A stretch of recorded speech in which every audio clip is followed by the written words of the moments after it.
Good afternoon, everyone. Thanks for coming out, and hope you've all had a good break and are energized for the final sprint to the end here, or something like that. Anyway, so I'm Jason Cawell. I'm the director of the Lampert Institute for Civic and Global Affairs, and I'm pleased to be here to introduce, actually it's our final talk in our series for the semester on human rights. I'll turn to our speaker in just a moment, but I did want to make just a couple of announcements about the Lampert Institute and some of its activities. So one thing I'd like to do is just remind everyone of fellowship opportunities offered by the Institute. And there are opportunities for both faculty and for students. And you can learn more at the Lampert Institute's website. Just go on the Colgate website and do a search for Lampert. But for example, for students, there are summer fellowships supporting summer independent faculty supervised research with stipends of $4,500 and up to $2,000 for travel. So if you're interested in doing any sort of international research where you get to design your own project and so on, it's a great opportunity. So application information should be going up over the next couple of weeks for these fellowships, but do consider it if you're thinking ahead to the summer. And for faculty, there are research fellowships available, same deadline as the Research Council fellowships. So do take a look at the website and find something that works for you. Now, can actually get to the proper business for the day. So I'm very pleased to be introducing Ronald Neeson. He's the Catherine A. Pearson Chair in Civil Society and Public Policy in the Faculties of Law and Arts at McGill University, where he's also a Tier 1 Canada Research Chair in the Anthropology of Law and is professor and former chair of the Department of Anthropology. Professor Neeson researches and teaches in the areas of political and legal anthropology, Indigenous peoples, and human rights. He's an anthropologist with wide-ranging research experience with the Songhay of Mali, the Cree communities of Quebec, Ontario, and Manitoba, and the Sami of Northern Europe. He's previously taught at Harvard University and held visiting positions in both Canada and Finland. He's earned his BA in anthropology at the University of British Columbia and completed his MPhil and PhD at the University of Cambridge. He's also the author of several books, and I'm just going to mention 3 out of many. So these include The Origins of Indigenism, Human Rights and the Politics of Difference, The Rediscovered Self, Indigenous Identity and Cultural Justice, and quite recently, Truth and Indignation, Canada's Truth and Reconciliation Commission on Indian Residential Schools. Now, in thinking of Indigenous persons and global organizations, with the turn to human rights and human rights discourse, there's been a great deal of hope for improving conditions, improving status, and so forth. But oftentimes these hopes have been, if not dashed, at least not fulfilled the great promise that many have thought human rights discourse in the various international organizations might hold in this regard. And with that, it's great to be having Professor Neeson here, who's an expert in these sorts of issues, very wide-ranging interests, as you can tell. And today he'll speak to us on Indigenous peoples and global organizations, human rights, and the politics of difference. So please join me in welcoming Professor Neeson. Well, thank you, Professor Cawell, and thanks to the Lampert Institute for the invitation, and thank you all for coming. Can you hear me okay in the back? Is my voice carrying? Brilliant. So I find it interesting that you mentioned the word hope, because in a way that's what I want to talk about today, whether hope in Indigenous initiatives in the United Nations and human rights initiatives in particular is realistic. Are people overly extravagant in their hope? Are they expecting things that they can't achieve? And if not, then what is it that they can actually obtain, and how? I'm not sure I can answer this definitively. When the first thing I learned when I made a shift into teaching in law is when you teach in law, it's really emphasized that nothing is ever definite. You always have to say, well, yes and no. There are 2 sides to everything. So what I want to do today is to present the two sides.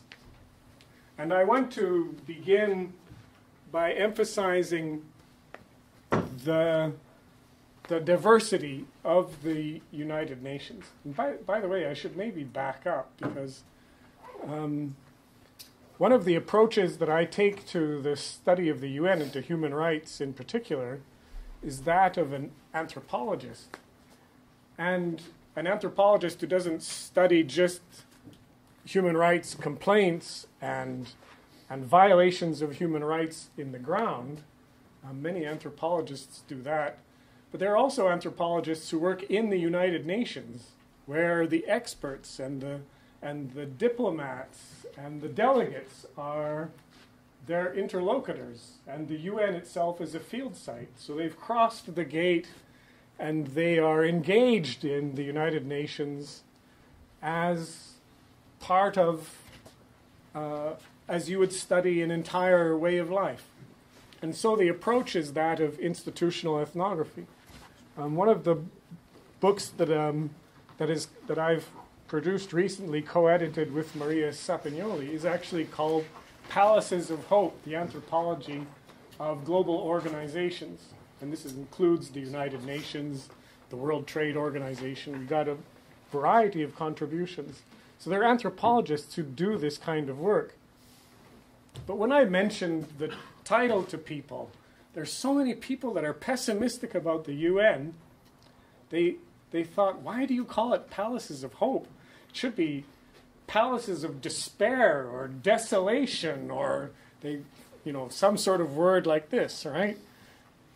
And I have to argue, well, I'm not saying that it's hopeful, but that hope is actually a very important part of what makes the UN work. If people didn't go to the UN with hope, and some of them exaggerated, unrealistic hope, I don't think it would work in quite the same way. But we also have 193 state members. And the first thing that I want to emphasize, and the first thing that you realize when you go to study the UN and you sit in on a meeting and you listen to what people say, is that the positions are coming from all over the place. So we have the position of the United States today, which is different from how it used to be. And so when you have a transition of government, sometimes positions change. So in the UN General Assembly meeting in the United Nations in New York in September, President Trump excoriated the United Nations and said that it's wasteful, and made a commitment not to many of the initiatives, but to reducing the United States commitment to the UN. And this has also been expressed by UN Ambassador Nikki Haley, who tweeted that $500 million had been saved from the UN peacekeeping budget. $500 million. So we have a number of states that are not exactly friendly to the indigenous agenda, who have their own domestic issues that make it difficult for them to recognize indigenous peoples and their claims of sovereignty, their claims of self-determination. So one of the difficulties of indigenous human rights claims is that they're collective claims. And this has always been a sticking point with a number of state members of the UN. Because in particular in Africa and Asia, there is the idea that this is with states that are struggling to develop post-colonial nationhood and attachments and establish themselves as legitimate players on the international stage and as part of the community of nations. And for them, it is often difficult to accept the claims of self-determination of indigenous peoples. This is seen as being tantamount to tribalism in some cases. There's an emphasis on equality. So in the Republic of Mali, where I did my doctoral fieldwork, Mali has a slogan which translates into one people, one goal, one faith. There is this idea, in spite of a ridiculous amount of diversity in Mali, that it needs to recognize people as individual citizens. So when indigenous peoples say that they have a collective indigenous identity and have rights to self-determination under the UN Charter as peoples, the UN Charter begins with the words, "we the peoples." It doesn't say "we the states." So states are recognized as peoples, but indigenous peoples are making claims to peoplehood too. And the Tuareg, whom I know from, I'm familiar with from not only my work in the UN, but also from my doctoral fieldwork in northern Mali, claim that they are members, often will say that their home or where they belong is a territory that's part of 6 states in the Central Sahara. And they're looking towards regional autonomy in a state that they call a Zawad. And there are other indigenous groups, however, who are seeking regional autonomy or regimes of autonomy within the states to which they belong. So this is particularly difficult for a number of member states. But it isn't universally so. So when we're looking at how the rights claims of indigenous peoples are met and how they're responded to by state members, there's always a diversity of voices.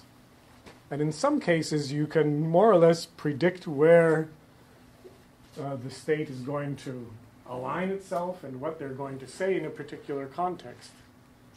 In Canada, we've had a transition.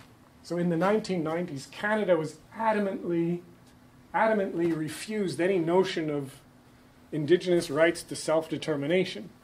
And when Canadian representatives spoke, they always avoided the term self-determination. They'd use something else.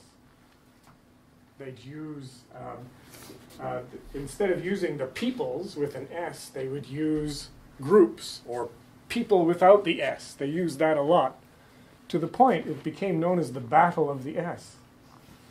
And when state representatives went to speak, the indigenous groups, the Indigenous Delegates, on their 8.5 by 11 sheets of paper would write big letter S, and they would hold it up, right, to let them know that the S was missing, and they wanted to assert their claims of self-determination. If you want to get into how arcane the law is, there's actually, you could call it the battle of the apostrophe. Because when you use the possessive peoples, right, where you put the apostrophe will determine whether or not it's peoples in the plural or peoples in the singular. So the position of the apostrophe on one side of the S or the other is significant. So punctuation. So the battle of the apostrophe. And yet, through the years, human rights forums in the United Nations and in the indigenous forums, the Permanent Forum on Indigenous Issues in New York, have grown. There are many, many people who go to them. Here, I take pictures of people taking pictures because that tells you what they're interested in, right? I just came across this on my way to the UN meeting room. And South American delegates, I'm assuming from probably from Peru or Chile or someplace in the Andes being photographed before the UN. So the UN has a huge amount of prestige for these people. These pictures the photographs that they're taking will find their way onto Facebook. And in fact, I'll show you in a minute. This is the opening of the meeting in New York last May, the Permanent Forum on Indigenous Issues. And what was interesting about this is that the state delegates have their positions on the main floor, and they put all of the Indigenous delegates in the gallery in up top overlooking. And with my cell phone, I took this picture, and I only realized when I looked at it afterwards how many people were connected. It's unbelievable. Everybody had their cell phones open or their laptops open. This person has their laptop open to a UN document. People are communicating with others in their network back home. They're posting on Facebook. So they are very actively engaged, even while things are maybe a little bit slow in the meeting room. Again, the Permanent Forum on Indigenous Issues is things are under full swing, this time taking a photograph from the front of the room toward the state delegates. It used to be that there was a lot more color and costume in the meetings of Indigenous peoples in the 1990s. I remember in the Working Group on Indigenous Populations. I think it was very common for Indigenous delegates to wear their traditional clothing. And they did this in part to make a statement. It was an expression of their diversity in the UN. And in fact, that aspect of what they did was effective, because the UN diplomats, the officials who worked there, were suddenly confronted with something they'd never seen before. It was very different. And they'd inquire. And it wasn't unusual to see officials working in the UN pausing and stopping some of the Indigenous delegates to take photographs of them in the hallway. I was with a delegation that went completely the opposite way.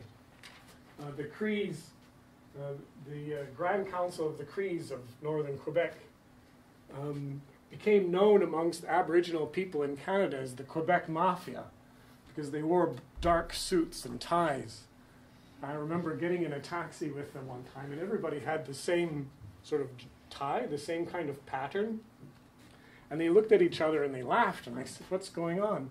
It turns out that they'd all been to the same clothiers on the weekend in Italy, and they just happened to be wearing the same tie. It wasn't planned. So I was the odd man out. Here's from last August in Geneva, the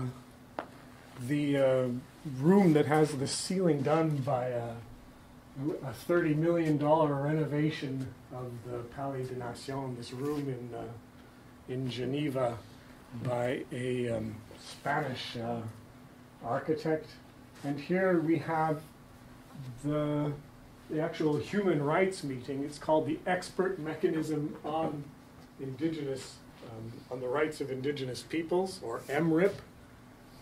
And here is where people are actually engaged more actively with human rights issues, as opposed to the Permanent Forum, where people talk about human rights issues and they go to the Economic and Social Council, but there isn't a sort of a direct connection with the human rights structure of the United Nations. So that's just to sort of lay the groundwork. And now I want to talk about a number of ways that there might be obstacles to people's success in making rights claims in the United Nations. Of course, one of those obstacles isn't really up here. That has to do with the structure of the United Nations and the structure of accreditation, because it takes a certain amount of means, of wherewithal, of connectivity, of organization to find a place in the meeting room to begin with, right? And this excludes many of the people who would want to attend the United Nations as Indigenous peoples because of a condition of marginalization. But once they're there, what are the obstacles to actually gaining a voice and gaining traction in the United Nations, but above all with the states and industries that are at the root of conditions of displacement, of marginalization, forced removal, not to mention conditions that we're all too familiar with that often happen, that are associated with state-sanctioned violence. So the regime of invisibility has to do with, it's not so much secrecy. There is secrecy in every organization, and there's secrecy in the UN as well, but it has to do with the way that experts in the United Nations have an aspect of what they do that is open and visible, and another aspect of what they do that nobody really sees. And it's one of the challenges of doing ethnography in the United Nations, to actually get a sense of what's going on behind closed doors. It's very difficult. So I found useful the term used by Maximo Baderot in a book on the World Trade Organization in French, edited by Marc Abelez, anthropologists in the WTO. And he led a delegation of 8 anthropologists from different parts of the world on the invitation of Pascal Lamy, the Director General of the World Trade Organization, to do a complete study of the WTO. And Baderot observed this sense in which these dynamics in which officials, professionals, highly technically specialized professionals who have the sort of have certain control over the administration of policy relating to the global economy are not fully explicit in what their practices do. So even though there are all kinds of aspirations toward accountability, these are never really met in practice by the actions of experts and officials. And the same thing happens in Indigenous forums, and it drives Indigenous delegates crazy, because they'll be in the room for 2 weeks, negotiating, discussing, listening to other people's opinions, working toward something, making their views collectively clear, meeting in caucuses, coming up with a position, and then their efforts get taken up in the form of notes by the experts. They go into closed room, and it doesn't come out the way they had hoped, the way they had talked about, the way they had sensed the meeting was going. And so I often hear this from Indigenous delegates, including one that I spoke with last May, who said, look, they're always, doesn't matter what we talk about in the room. They go into the back room and what comes out is usually in the interests of a few influential, powerful states. And the way the states are working in the back room is trying to achieve a consensus. So if there are a number of states that have a particularly strong opinion about something, their voice will carry, and it will influence the outcome of what it is that is decided in the meeting room. An example of this is actually in the name, the Permanent Forum on Indigenous Issues. I was there in the meetings that took place, and exactly this sort of things happened. Indigenous peoples insisted on the word peoples for the Permanent Forum. They kept saying, we're not issues, we are peoples, it's for us. And there were a number of state delegations with instructions. Again, this is another manifestation of the battle of the S, who insisted on the word issues. It's not the battle of the S, it's the battle of the words that are substitutions for peoples, right? So issues became a substitution word. It got to the point in the meeting, this was in the late 1990s, I think it was, and this time they had portable printers. They didn't have to do hand-drawn. So they have these things in front of the desks where it says your organization name. So they printed these out en masse that says, we are peoples, not issues. So when they all came back into the room, they'd had these ready. And instead of the name of the organization, they had this in front of their desks. It didn't do any good. It went into the back room again, and it was decided in ECOSOC somewhere. There was a meeting. None of the Indigenous delegates really knew much about it. And it came out as the Permanent Forum on Indigenous Issues. So the same kinds of things are happening now with the definition of Indigenous peoples as their presence becomes extended into the United Nations. So to participate in the General Assembly, how is that to be decided? Who is an Indigenous people and who is not? Should states have a say over who is Indigenous, who are the Indigenous representatives coming from states?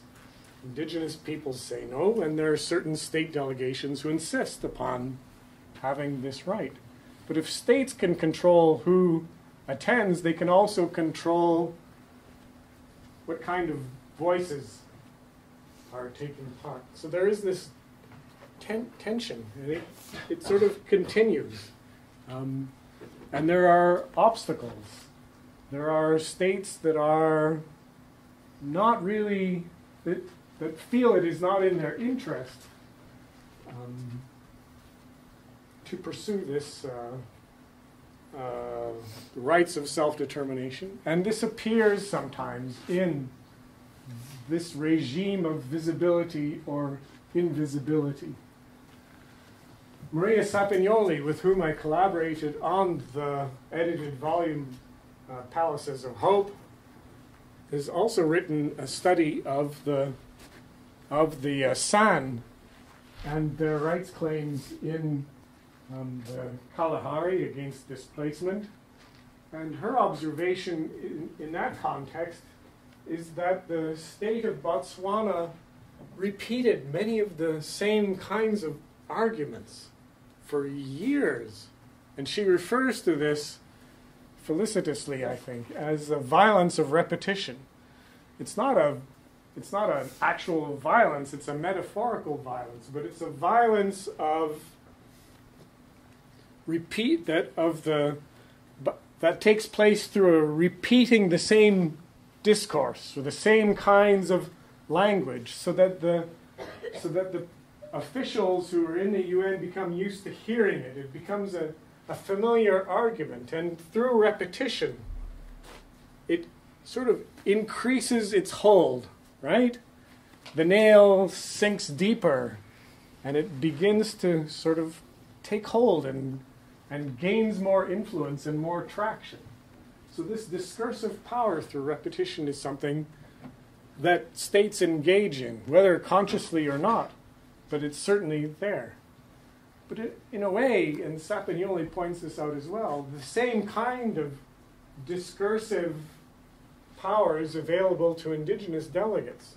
So those who have the means not to go to one meeting, but to continue to attend, and there are actually very few, the delegates, the people who have particular causes, that have enough visibility, that have enough resources, that can go back again and again over the years, also have this discursive power to repeat their messages.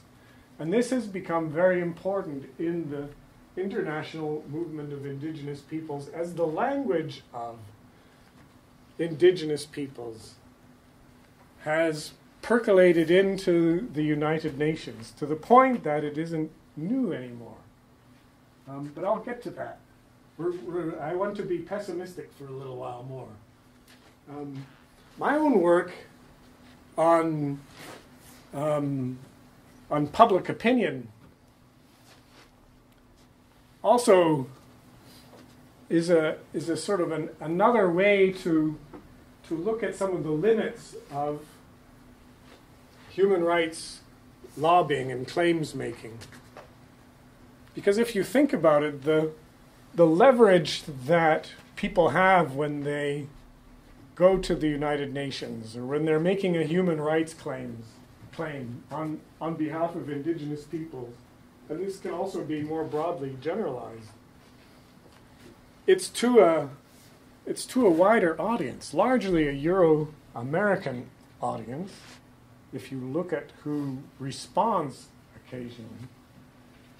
But if you put all of the ingredients together of these people who are the real point of political leverage, when you change these people's opinion, you have the power to change the behavior of the states, because states are very often, in varying degrees, responsive to public opinion. So who are these people who are on the other side of the camera? Who are these people who are listening to these rights complaints and sympathizing with the causes that people are bringing to the UN? And when you assemble all of their various qualities together, it becomes a complicated picture.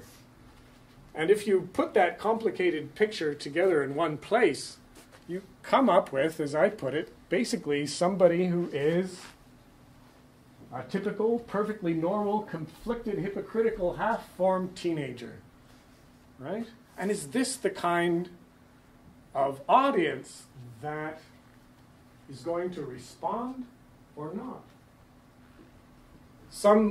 Sometimes publics become disengaged. They become oversaturated with causes so that others get left out. There are particular kinds of causes that appeal to this public. Treaty violations, for example, are words on paper. What does that mean to anybody? And yet it can have dramatic consequences for people's rights. So there becomes also a hierarchy of causes that can provoke indignation.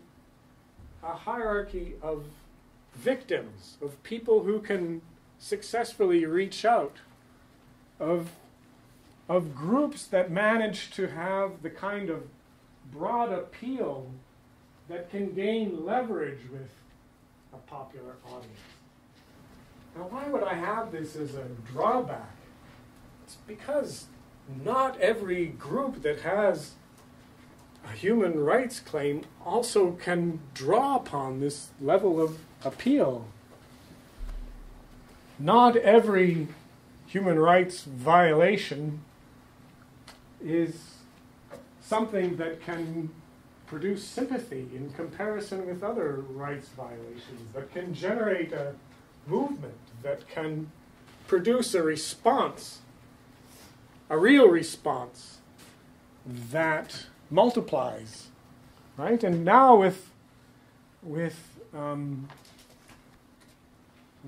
people's online communications subject to algorithmic processing, this division between causes that gain interest and that are noticed, and those causes that don't, becomes wider.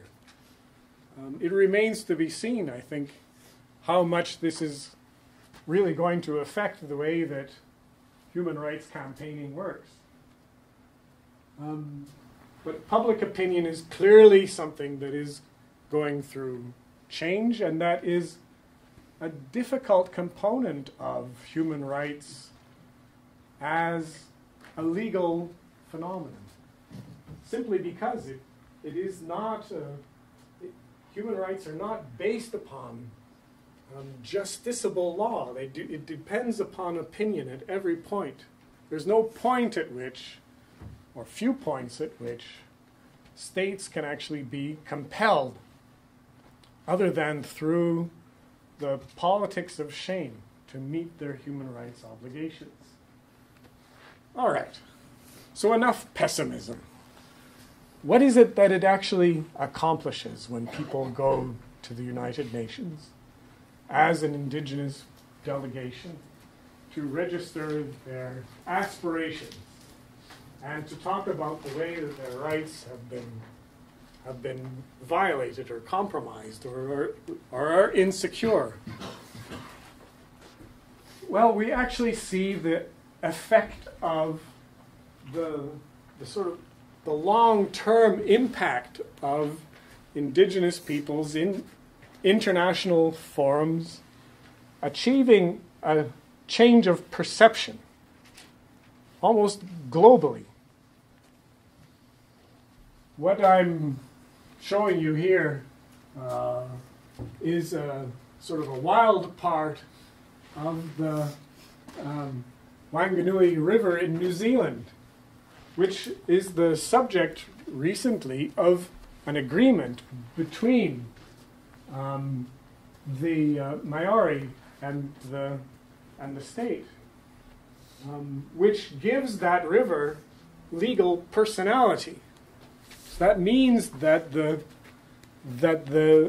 Maori are trustees of the river, but the river itself has rights as a legal person, right? So this may seem strange to a lot of people, but when you think about it, we give legal personhood to non-human entities that are important to us, right? Corporations, for example, non-governmental organizations, states, all have legal personhood. But through through the language of Indigenous peoples, through the repeated expression of their aspirations and worldview, I should say worldviews, there is a movement towards the recognition of their environmental aspirations, in part through the mechanisms of legal personality. In Ecuador, we have legal personality built into the Constitution, so that the words that we will often hear from Latin American delegates, nature, Pachamama, vivir buen, these ideas have filtered up into the United Nations to the point that we hear UN delegates using them. It becomes a reference point for an environmental awareness and a reference point for the natural world, natural phenomenon, being given legal recognition, having legal personality. And in fact, the Ecuadorian Constitution has been tested in court, and a river was seen as having legal personhood and having rights and needing to be protected in a provincial court decision. In Canada, we have just a few days ago a recognition of the UN Declaration on the Rights of Indigenous Peoples as being affirmed as a universal human rights instrument and therefore recognized in Canadian law. Now, as more states take this on, the influence of the declaration will reach further. And you might be skeptical about this, and in fact I am too. Because we have in Canada a government. It doesn't matter what kind of government and where it is on the political spectrum, the economy is based on extractive industry. So how far is the government going to be able to go in recognizing human rights that are based upon claims to territory that might go against the interest of extractive industries? And you'd be right to be skeptical. And yet the language of the declaration is very different from the language that's been in practice until now. Because until now, the sort of guiding principle of industry in Canada in relation to Indigenous peoples has been referred to as the duty to consult. The duty to consult is very different from the free, prior, and informed consent of several articles in the United Nations Declaration on the Rights of Indigenous Peoples, which came into effect in 2007. So we see a movement taking place through the long-term participation of Indigenous peoples in the United Nations, having an effect on state policies and having an effect on the perspectives also being taken by the private sector, by business. It's not something that happens overnight.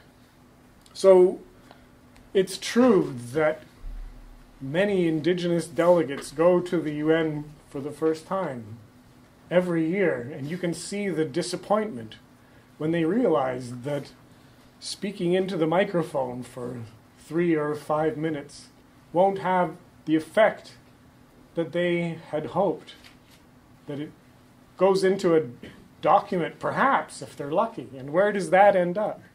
So the regime of visibility, again, carries those words into the UN system, and they don't see the result. But the long game is a different matter. And where we see things beginning to be shaped by Indigenous discourse, by their effort to saturate, as one Indigenous delegate put it, to saturate the United Nations with the perspectives of Indigenous peoples. That's a different thing. And we can see that in this, through this long-term perspective, there is a little bit more hope that the UN can influence states and can actually move things in a direction where it isn't unrealistic to expect that Indigenous human rights will move incrementally forward. I want to end it there and leave questions open for your questions. Yes, thanks.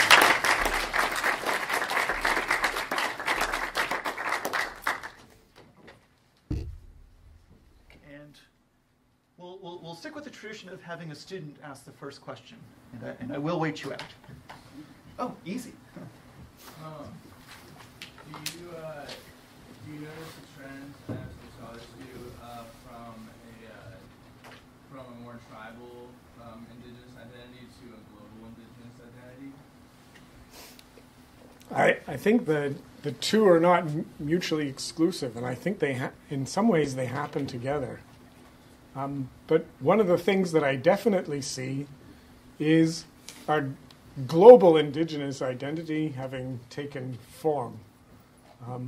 If you really think about it, the way that the whole global indigenous movement started was not so much through the immediate influence of indigenous peoples themselves, but if you look at it, it took place in international labor organization initiatives in the 1950s. And it's only in the late 1970s that indigenous delegates began to actually populate the UN, started to come. So the concept and the structures of indigenous rights began largely without the active participation of the kind of global movement of indigenous peoples that we see. And that happened incrementally as well. It happened with the first NGOs that attended, and gradually I would trace it to the sort of NGO boom that we've seen almost across the board in every area of rights claim. NGOs as a form of organization have become much more important. So the connection of NGOs, communication, as I showed, has helped to produce this sense of global identity, and that's become naturalized as well as the tribal identities that people come with, to the point that it becomes commonplace to think and talk about indigenous peoples as a global phenomenon. Yeah?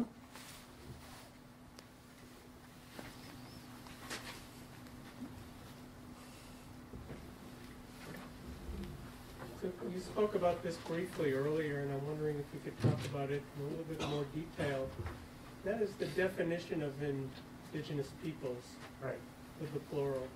Right. And does the United Nations have the authority to recognize indigeneity, or does that come from a grassroots effort from the people in the various states? For instance, in the United States, there's a recognition process for Native Americans within the Bureau of Indian Affairs, and it's the federal government that determines who is Native American. And I'm wondering, is that parallel with the UN, or is it different? And Canada has the same thing. We have the Indian Act, and we have the system of band councils and federal recognition. But the UN doesn't have that. So there's a definition that's referred to as the COBO definition. That was a product of a report, I don't know the year, early 80s, I think, that talked about one of the, it doesn't define indigenous peoples as a kind of a gatekeeper definition, but they're people who are included or that are not. But one of the qualities that he highlighted was that indigenous peoples see themselves as having this connection to a long-standing identity and to territories and so on. And the key words are see themselves. So there is an element of self-definition. So when states objected to this in the 1990s in some meetings that I attended, the retort was, yes, but there's no definition of states in the United Nations either. There's nothing that includes or excludes. At the same time, there's an informal process by which people can be included or not in the global community. So in 1996, I think it was, there were these group of Afrikaners who came from Namibia and South Africa. They referred to them as themselves as Rehoboth bastards, and they wanted to take the floor as indigenous peoples of Southern Africa. And they recognized that they were involved in the whole architecture of apartheid, but they wanted to speak anyway as indigenous people, as an indigenous people. And they were allowed to speak, but everybody left the room, right? And they were not included in any of the participatory processes. So that it was wonderful to think about this from an anthropological perspective of the boundary of inclusion and exclusion not being formalized in that way, and yet existing in an informal way, that there can be a consensus where everybody's agreed this is not somebody who should really be here and be making claims.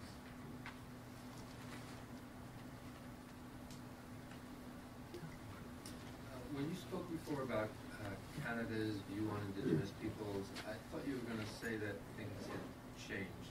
Yes. And I know that when the UN Declaration on the Rights of Indigenous Peoples was passed in 2007, Canada, United States, and I believe Australia and New Zealand, yeah. Yeah, and New Zealand. Yes. Yeah, okay, so all four denied it, would not sign on to it. But I believe now that. Thank you. Yes, that's a loose thread. Yeah, thank you. Yeah. But I thought maybe you would talk now about whether Canada has some changes that are worth talking about. Yes, Canada has actually gone through profound changes. One is in recognizing the draft declaration. And now all four of those original states have signed on. Canada with reservations. You can sign on to an instrument, but say these are the clauses that or conditions for our adhering. But I saw a dramatic shift, and this happens often or occasionally in state governments, that the transition from one government to another also signals a change in approach. So maybe the most dramatic is the government of Bolivia, which recognizes itself as being an indigenous government under Evo Morales. But Canada had a transition that took place with the election of the Trudeau Liberal government in November 2015.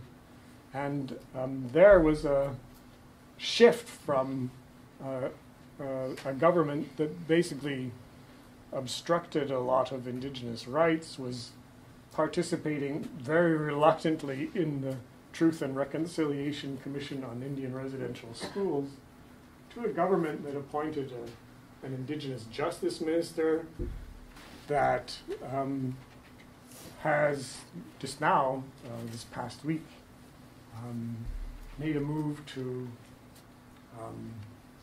become more fully and formally committed to the Declaration on the Rights of Indigenous Peoples.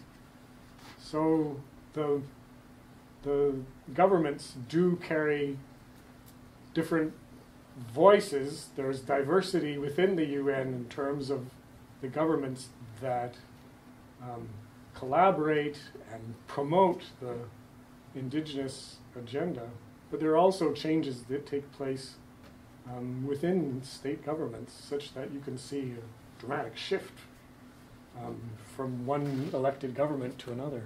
And it takes place in a matter of, you see it like almost instantly. As soon as appointments are made, there's a difference. Can I just ask a follow-up? That you wanted to emphasize the hope in here. Is that your hopeful self suggesting that these changes might be not only dramatic but also lasting? I think that the changes can be durable, and it can, of course, it depends on the state, on the constitution, on the government, what it chooses to do. But I don't see the United Nations going back. I see the movement towards saturation, or towards more and more UN agencies taking on taking an approach of recognizing Indigenous peoples and their particular challenges to prosperity and peace as being something that is, if anything, gaining momentum through the UN system. And ultimately that, I think, is going to have an influence on the behavior of states, as well as corporations that are also participating in the UN. Thank student. Oh. Yep. You displayed and discussed how Indigenous delegates in New York's UN Forum are placed in the gallery or balcony as opposed to the floor. And I'm wondering if this is because they are non-state delegates? Yes, that was only in the, I'm sorry, I should have been more clear. That was only in the sort of opening in the General Assembly room. So the states have their places on the main floor. Mm-hmm. So and they were put in the, but it was still, you know, people did make comments like, yes, it's very clear what the priorities are. I see. Right? Yeah. I was going to ask if you are hopeful that Indigenous delegates will receive floor positions, if that means something significant. Well, they are going to perhaps find a place in the General Assembly. In the meeting room of the permanent forum, once all the hoopla has died down and the opening speeches are over, they are there in the main floor.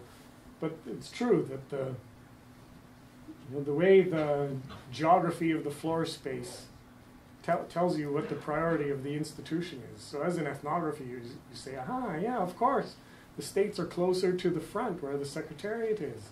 So they're more visible if they raise their hand or so on. And then the Indigenous delegates, right? But I don't think that's, I've heard comments about it, but of all the priorities that Indigenous delegates have to make, that's not on the top of the list. Yeah. So my question is about the Indigenous representatives Right. at the UN, and that you have been working for quite a long time on in this material, and sort of thinking about who is there in representation of Indigenous peoples, and how long are they there, and how have you sort of followed any kinds of their legitimacy vis-a-vis their home communities, Right. particularly given your discussion about the violence of repetition that can be used also by Indigenous people to sort of saturate the union. So when is it that is there a sort of constant changeover? Are there the usual people who are there? Give us a kind of longer term scope of All right. who's there. That's a good question. And that's a very complicated question, and I could have talked for an hour on that question. But Indigenous delegates are basically whoever identifies as being a member of an Indigenous people can get the funding and has the wherewithal to register and have an organizational support network to get them there. So that means that there's an incredible amount of diversity in terms of their legitimacy and the representativeness and their connection to their constituents, or the people that they're claiming as constituents, right? Many Indigenous constituencies fully expect when somebody goes to the UN to have them come back and do a full reporting and explain it. And this is part of how that work of explanation and of talking about the UN is in fact part of how Indigenous rights are being more globally known or vernacularized, as Sally Mary calls it. There are a number of ways that Indigenous delegates can get to the UN, and one of them is actually being a member of a state delegation. So states will sometimes bring Indigenous delegates to showcase their policies. Namibia did this last year. Some people refer to that as co-optation, and other people refer to that as the state simply wanting to demonstrate that it's meeting its obligations. The funding is a difficult issue, and there is a voluntary fund for Indigenous peoples to which states and private donors can contribute to pay for delegates to go. Many receive, but many more people receive their support and funding from umbrella organizations like the Indigenous Peoples of Africa Coordinating Committee, or the working group, the work group on Indigenous populations, on Indigenous peoples out of Denmark, the WGIP. And these will pay for delegates to attend as well. So there's a coordinated network that the dynamics of regional networks that are part of the process that determines who becomes a delegate to the UN. And these regional networks will sometimes, and these umbrella organizations will also sometimes determine or have a voice in who actually goes to speak at the microphone, who actually is the representative that talks, because there's some prestige associated with that too. But the process then, the expertise needed to participate at that level creates a kind of a distance from the constituencies. It creates it's conducive to creating a kind of an elite, right? An elite that isn't based upon the foundations of the traditional, often not based on the foundations of traditional leadership roles that come from that community, but that are have more to do with specialized expertise, ability to navigate the legal and institutional structures of the United Nations, and to be an effective spokesperson. Again, that's not a universal, but it's something that happens, and it could be, if we look more deeply, it could be a trend in Indigenous communities. So the situation is very complex and fluid, and the idea of, or the question of representativity is indeed an important one. That said, yeah. Do you see continuity? Oh yes, it's not so much a follow-up, it's my neglecting part of your question. Yes, there is continuity. I mean, there are newcomers every year, right? But many of them are people who come again and again every year.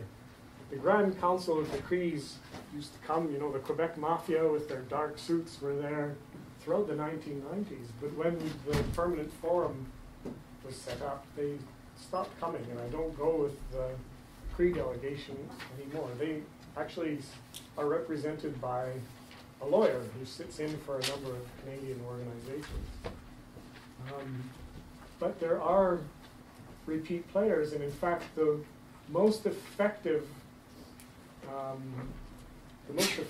delegates are the ones who come again and again, and who acquire expertise of the UN. So one of the things that Maria Sapignoli points out in the paper that contributes her contribution to the book Palaces of Hope is that the roles of Indigenous spokesperson and UN officials sometimes cross, so that the UN, the Indigenous delegates who go again and again year after year, start acquiring expertise of the UN, and in their own right can become UN experts and begin to fill those roles. And UN experts who see Indigenous delegates and listen to their statements year after year, sometimes acquire empathy, and upon retirement or moving into another role, will become activists on behalf of Indigenous peoples, so that the roles begin to cross. Right? It's a typical thing that you will observe as an anthropologist, that where you have these categories, activist and official, in reality, it's not quite so clear, but it takes time for Indigenous delegates to acquire that expertise and to move into those UN roles. Does that help? Absolutely. Great. Sorry. And I'm afraid we're actually out of time, but please join me in thanking our speaker. Thank you.